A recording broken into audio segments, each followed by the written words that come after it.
মনোবীক্ষণ polyclinic, চিকিৎসার জগতে এক দশক। এখন এখানে সব বিষয়ে ডাক্তারবাবু একসাথে তলায়।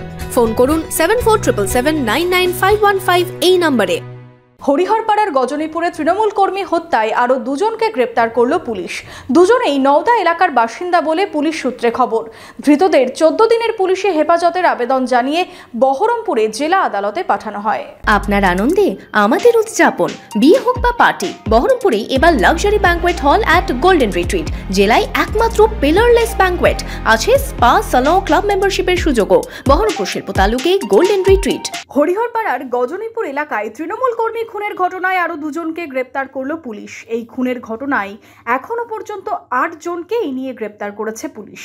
9 জুন রাতে বাইকে করে বাড়ি ফেরার পথে হরিহরপাড়ার গজনীপুরে গুলি করে খুন করা হয় সনাতন ঘোষকে।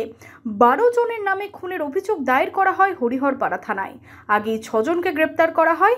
মঙ্গলবার রাতে গজনীপুর এলাকা থেকে ফরিদ শেখ ও আসারফ মণ্ডলকে গ্রেপ্তার করে পুলিশ। দুজনেই নওদা থানা এলাকার বাসিন্দা বলে পুলিশ সূত্রে খবর।